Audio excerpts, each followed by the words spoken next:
All right, wonderful people, welcome back to this wonderful channel where we bring you back-to-back updates and information as it hot. In case you have not joined our social media handle, kindly go ahead and subscribe, like, comment, share, and also remember to on your notification button so that whenever our news is dropping, you go be the first. We will collect this particular information we say I want bring to you a day. Me myself surprised, but as I see and how I could take bring them to you, make you yourself follow me reason waiting I the reason because make you not be me we go talk but make you look at them first make I know whether me and you will they go the same place as they be.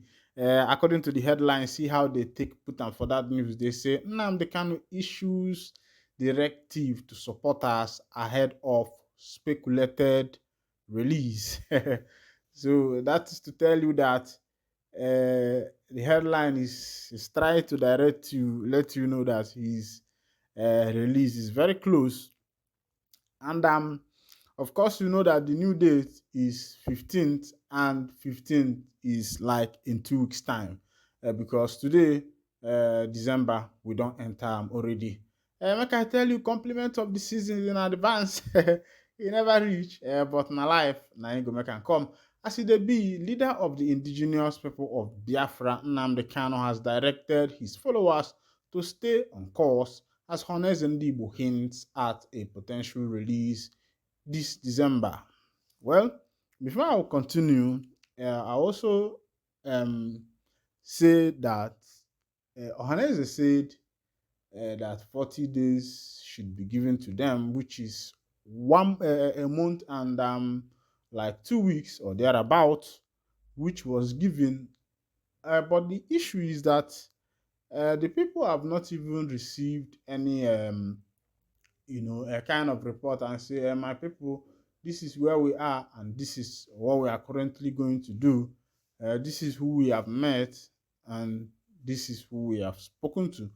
And through that way, you will be able to understand how it is going.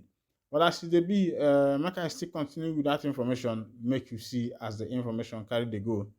Kanu issued the directive through his special counsel, Aloy Ejimako, on Thursday, November 30th, after a routine meeting with his legal team. According to Ejimako, the IPOB leader commended those who have impacted positively during his ongoing incarceration. Ejimako wrote, update, I have concluded today's visitation with Onyendu, MNK.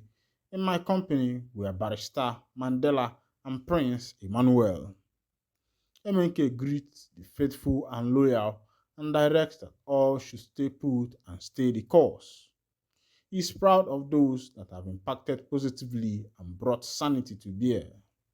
It was reported earlier that ohanezendigbo social cultural organization said the release of Nnamdi Kanu will diminish the popularity of Biafra agitator Simon Ekpa and Labour Party's presidential candidate Peter Obi. A statement by the factional secretary general of ohanezendigbo Isiguzoro Okechukwu said it would have significant implications for the political landscape of the Southeast. The statement reads, it has come to our attention that certain mischievous Igbo political elites and deviant opportunists are attempting to take undue credit for Nnamdi Kanu's potential release. Ohanezendigbo urges President Tinubu not to entertain any visit or demand from these individuals as the credit for Kanu's release should solely be attributed to him. We emphasize that the effects of Nnamdi Kanu's release will gradually diminish the rising popularity of both Peter Obi and Simon Ekpa in the Southeast. Additionally, from a security perspective, Ekpa's disruptive activities and tendencies in the Southeast will be consigned to the annal of history. Well, I want to, as I was looking at that last point, where, according to what was written by Isi Guzoro, that Mazi Kanu's release is going to subside or silence people like P2B and Simon ever. I practically wanted to know, okay, what is P2B himself doing in this picture? Because the question here, what Ohaneze should be answering now is not biologically saying, giving a date, is by saying, we have gone this far, we have done this and we have done that. Now look at where we are. Because from diverting the talk to P2B is as if they are just seeking a political attention, if you are looking at it from that aspect, because I don't see what P2B is doing in the picture here, you know. So another thing I want to ask, is it that Ohaneze himself are against P2B, or is it that ha chọrọ the P2B, ha chọrọ onye dị kia, or something like that? You know, look at it from that point of view. So if you dey see as they go, look at it from that point of view. Malụkwa na asị na nwanne nwe bụ gịnị, nwanne nwe bụ edi ka ọ bụ. Wee na-asị na ndị Igbo ọnya ya na nwanne ya, maka na onye yara nwanne ya, ịmakwa na anya bụ ife enwegokwo ka ọ dị, na anya bụ ife enwegokwo ka ileg, maka na anya bụ egwu a na-agba ọbịa ọ na-adabụ nya bụla onye na-aba onye na-aba, maka na nya bụ ife bụkwanụ ife nwanne melụ nwanne ya. Nwana asị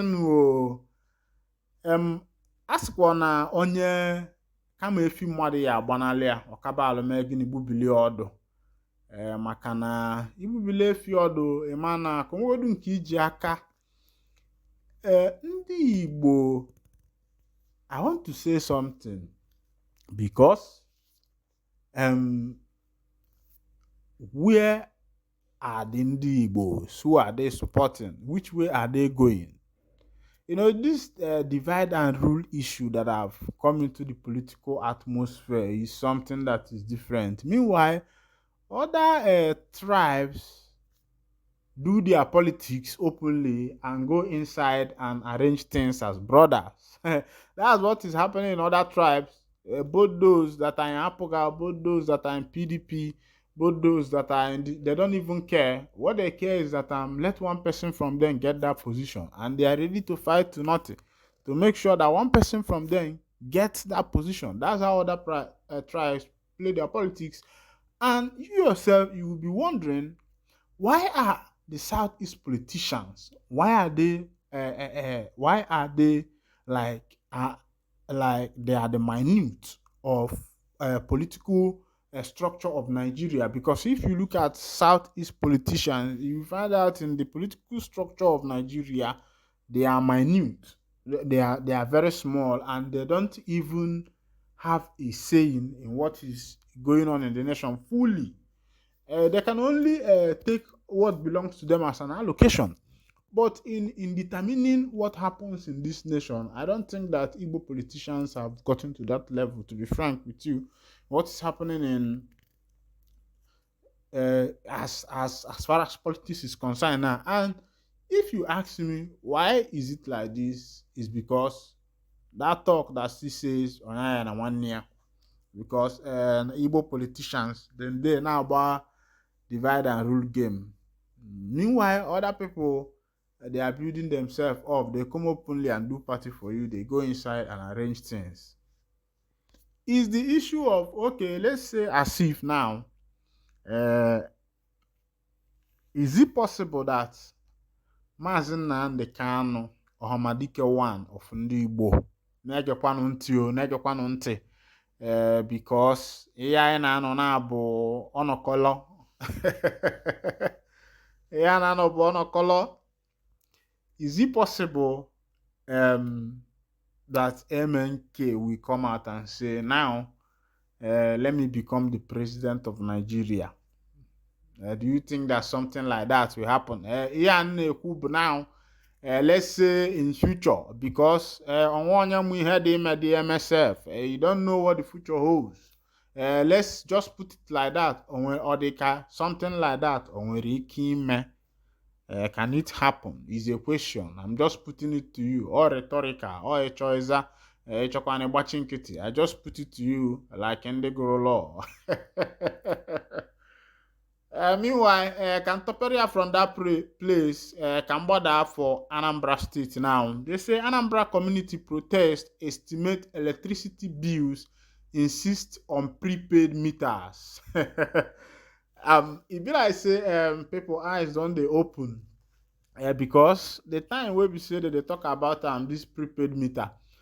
People they feel say if they give you prepaid meter, you go they pay much money. Maybe because say you get AC, you get everything. But they don't know say prepaid meter na im better pass. When you get prepaid meter, no, mean say once you put AC go suck all the money. They happen like that. It they last kwa. And from there, they not gonna give you all kinds of bill where you no want because now when you want you go pay. That thing na civilization. Now when you want you go pay. No nepa go come your house say in one cut wire. They happen like that. But our people they because say people no understand that thing, they come they fear am. Come they feel say once they give you that card, carry that prepaid, give you anything where you do your name na here. But today like that. But as it be EDC Bikonu, this thing na ember month wey be say una supposed to were obi anwule, even though we know say e be like say some of you don dey vex say they no owe you salary, they owe you salary. Say Nigeria hard, my people. Nigeria na hard country. If you dey survive for this country, boy, just thank your God. You no get anywhere where you no go survive. Anybody will survive for Nigeria, if they send them abroad 6 months, that person don't become billionaire. But as it be, me myself, we do this land, now our fatherland, we go follow collect the mineral resources. Do you know that in this country, Ebana mine gold? And have you asked yourself, where is this gold going? And wherever now mine iron ore. Have you asked yourself, what is this iron ore contributing in the GDP of this nation, the gross domestic product? What is it contributing in it? The limestone, what is it contribute? What is it contributing in the gross domestic product of the nation? What is it contributing in income inflows? Now, there are some people, you see about how many people that the government banned from mining. And the question is, this mining they are doing, where is the revenue going to? There is no accountability on that one. And who are those who are signing these people? How much are they taking? How much is this mining contributing to the coffers of the nation? These are some of the questions that need to be asked to these politicians to be able to give a proper account of what is happening. That's just the time because it is democracy and the government has to be accountable. And that is why aging were 3 arms of government. But you look at what is happening in this government, you find that the executive is taking charge of everything. The executive does it all. The executive decide. The executive conclude everything the executive says. That is what is standing. Whatever the executive says is what is standing, and which is not supposed to be so. And even the nation should look into this. The president appointing the chief judge. I think there should be amendment on that, and let the process of getting a chief judge be also a process of voting. Then from there, people can know because the president appoints the chief judge and he appoints anybody, and he also have the power to remove the chief judge. You see that there are a lot of powers vested on the president, which is supposed to be cut short in order for this nation to be fine. That's just it. There are a lot of powers vested on the president. A lot of powers is vested on the president, and if those vetoes can be reduced, I think that way, because the amendment of 1999, if you look at the amendment of 1999, you will find out that the amendment of 1999 was out of personal aggrandizement. And one thing about making mistakes in some of these things that concern this government, concerns everybody, concerns the nation at large, is that once you make that mistake because you want to favor yourself, you have created a loophole in the governmental system. And this loophole is in the governmental system is going to affect the foundation of whatever that is going on in that government, because one person out of greediness has created that loophole. And the loophole that have been created in the structure of Nigeria political system is the rearrangement of that 1999 constitution. Look at it. You find out that a lot of powers were vested on the president, and the president on this note is more or so like a god that controls everything. The judiciary does not control much power. Even the legislature does not control that power. The president is more like somebody that cannot be moved, and which is not supposed to be so. I think in order to even start arranging things or that are happening in this nation, or even finding a way to even break through some of these constitutions, there need to be a retouch. Whereby in a place some powers can be some powers can be taken away from the president, and you will see that things will start working out well, because the president is the one who appoints the judge. If judgment is coming, he can say, oh, I remove this one, then I put the other one. That's just the game. And if you understand that, you will still remember that you are still with your one and only. This is where you need to be. Don't touch the dial, because as it be it don't set as it go. Meanwhile, make I the wind down the curtain here. And if not the first time we say the carry body chook, kindly go ahead and subscribe, like, comment, share, and also remember to on your notification button so that whenever our news they drop, it will be the first. We will collect them. Ngwa ngwa, kai bop your sodia.